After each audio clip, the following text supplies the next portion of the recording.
You know, my mom's 92. She lives with me. But she's an Irish Catholic, and she thought if she wasn't a Democrat, she'd go to hell. I don't believe that, but, you know, where she comes from, to be Irish was to be Catholic, was to be a Democrat, Scranton, Pennsylvania. And so I never even thought about the Republican Party. Look, folks, you know, what I probably should say is I agree. Because, John, you not only made a great speech, you laid out clearly what makes me admire you so much, which has made us friends from the day you got to the United States Senate. And I have to say, by the way, one of my closest buddies, and I'm a big transportation guy, a big Amtrak guy. Amtrak wouldn't be running, rails wouldn't be going without Frank Lautenberg. Tell you what, Frank.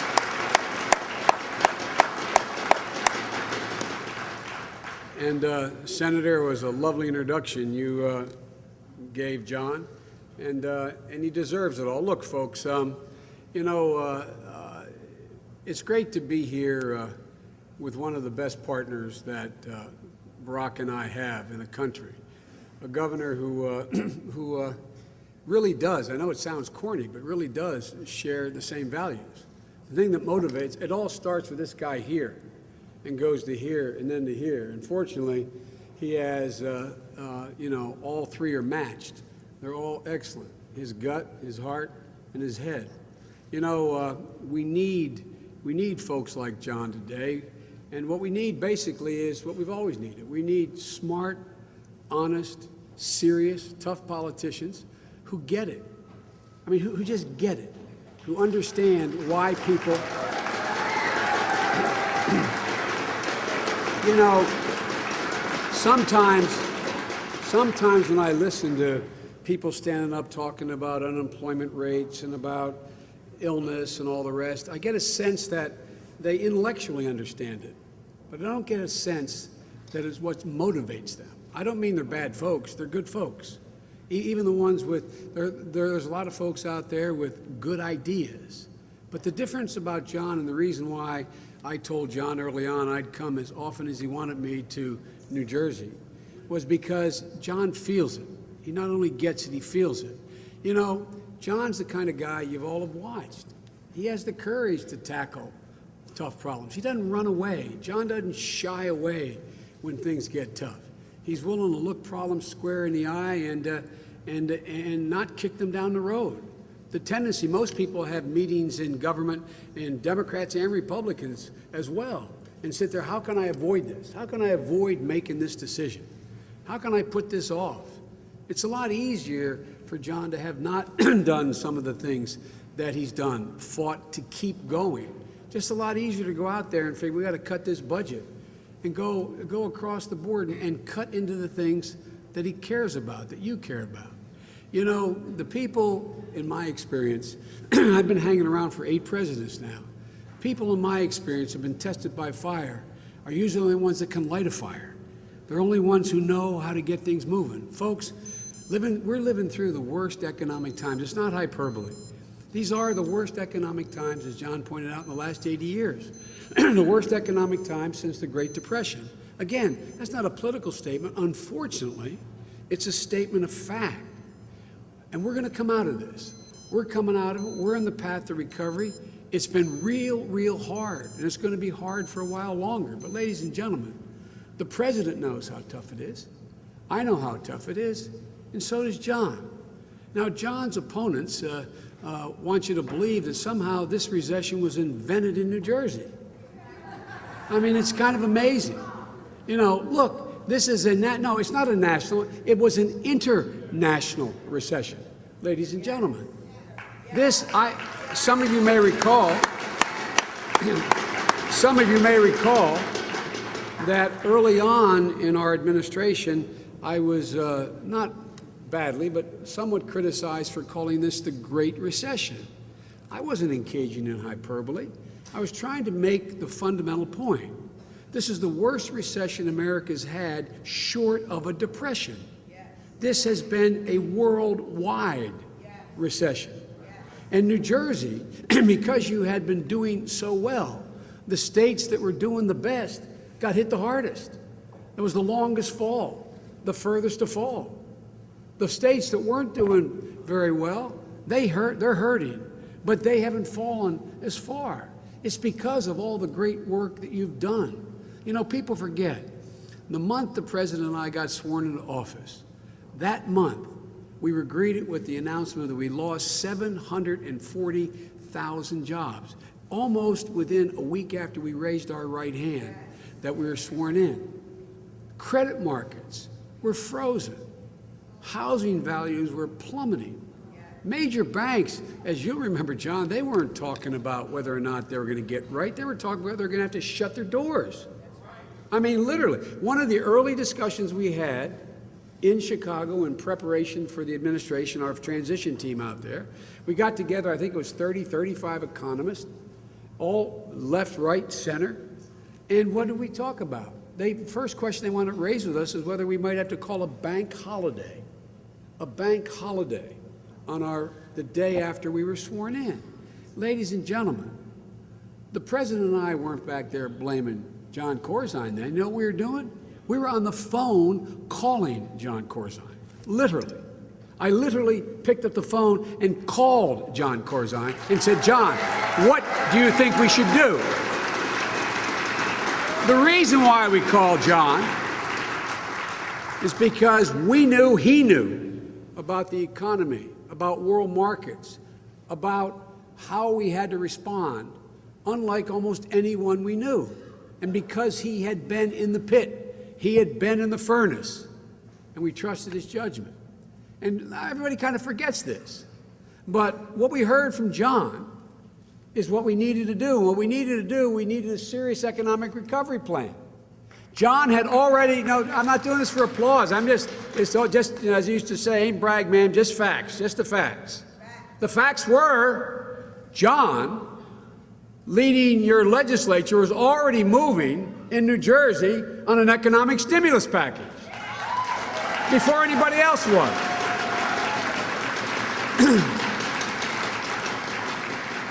But John knew what other governors know, but many didn't acknowledge, that it wasn't sufficient.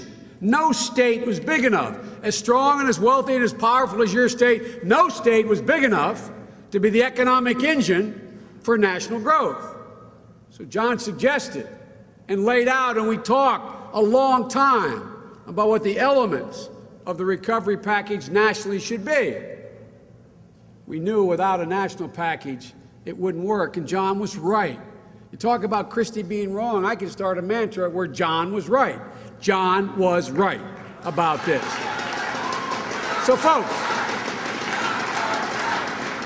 we acted. We acted, and we passed the American Recovery and Reinvestment Act with only a couple votes to spare. And then we began the process. We have pulled back from the brink. Is everything all right? No.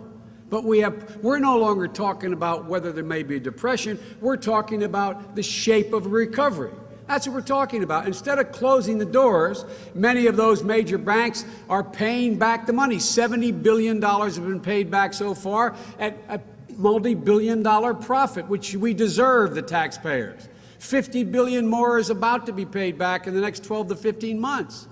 But more than that, the American people have already begun to see that the money is going to come back into the Treasury just the way it should be. Ladies and gentlemen, housing values, which had fallen for 36 straight months, finally stopped collapsing. In June and July, we saw home prices rise for the first time in 3 years. And last week, long way to go.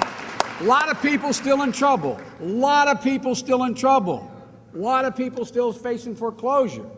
Ladies and gentlemen, last week, the stock market went above 10,000. Remember the discussion just a couple months earlier about whether it's going to go below 6,000? Well, ladies and gentlemen, it's the beginning.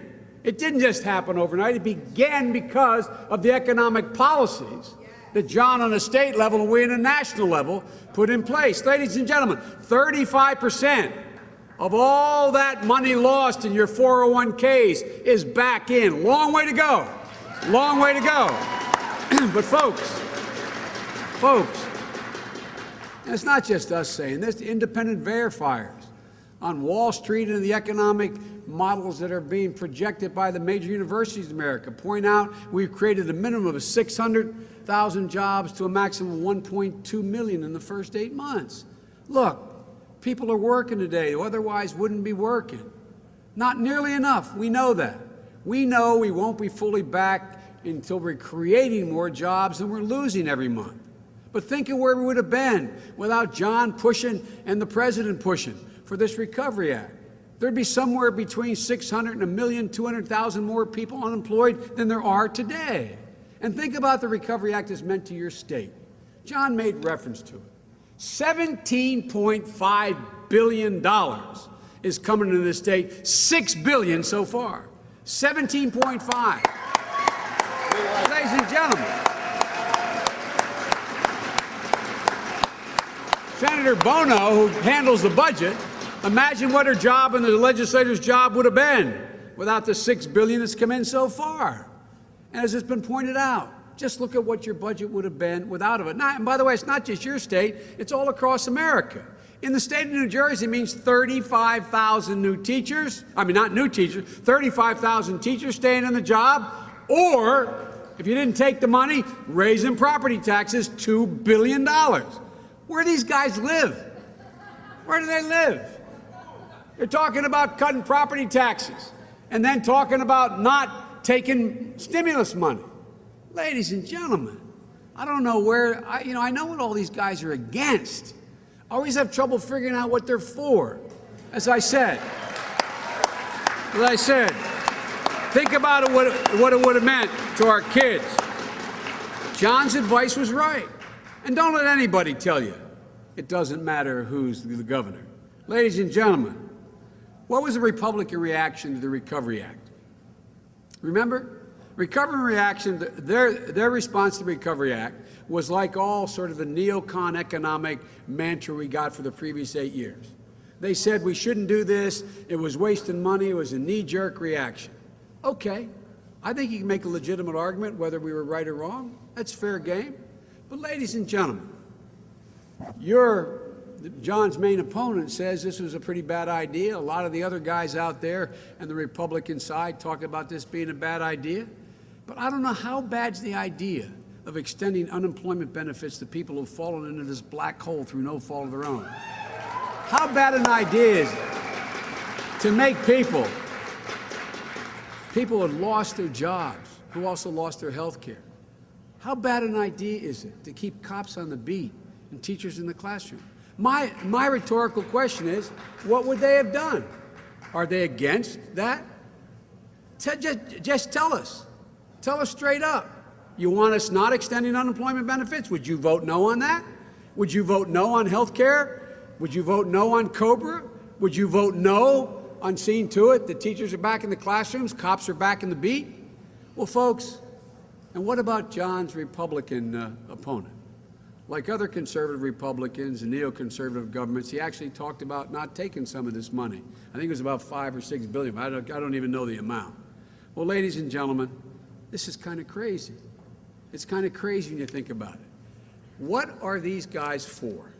What are they going to do? You know, I love the fact that John's opponents talk about how they are going to somehow cut down your health care costs. You know, think about this. John and the New Jersey legislature has led the fight here to try to bring insurance companies under control. Now, the entire nation is finally beginning to catch up. I'm not being facetious now.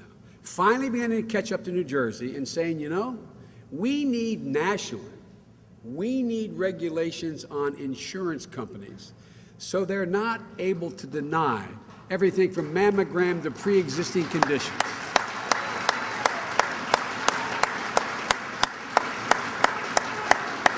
I'm serious. I mean, think about it. Republicans are also in other parts of the country acknowledging this now.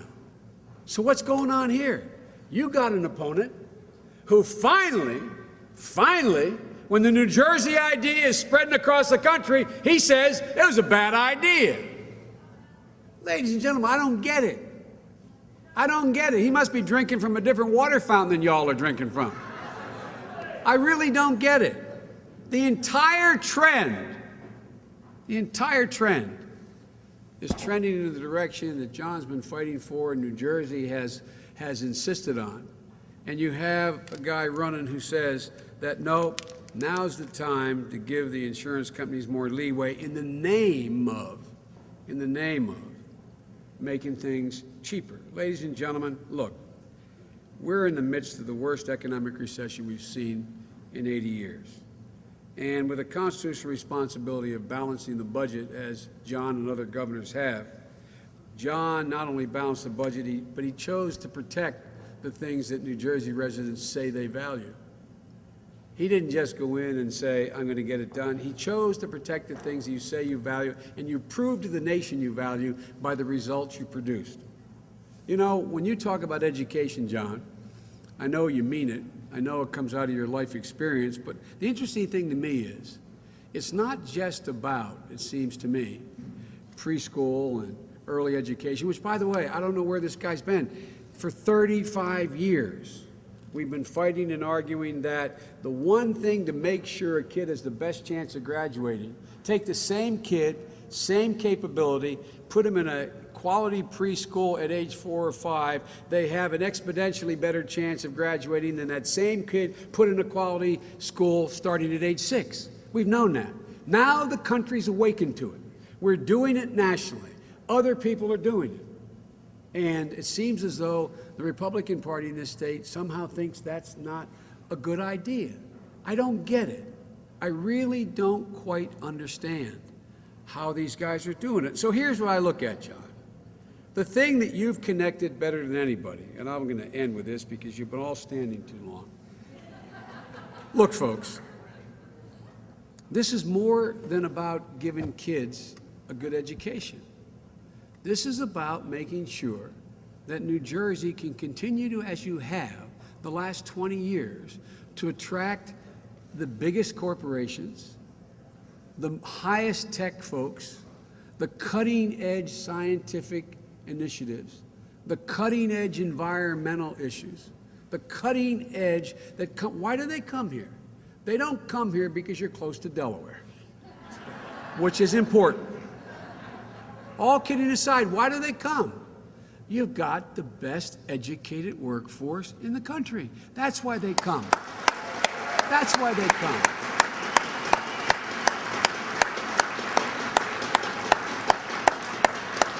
And what always confuses me, John, is how these pro-business Republican candidates don't quite figure that out. They ought to talk to some business people as to why they're out there. So, ladies and gentlemen, and John's supporters, you're not just guaranteeing that people get a good education. You're guaranteeing that New Jersey can continue to lead the country. You're guaranteeing that the people who graduate from this community college, and I'm a gigantic fan of community colleges. My wife is a full-time teacher to community college. It is the new best alternative to this. But ladies and gentlemen, it's about making people be able to stay here in New Jersey because where the jobs are, it's where people are. You've led the country, and you can continue to lead the country. You can do it again. Look, folks, let me conclude by saying to you that, John has said he's governed in tough times. Let's give the man a chance to govern in good times. Let's give the guy a chance to govern in good times.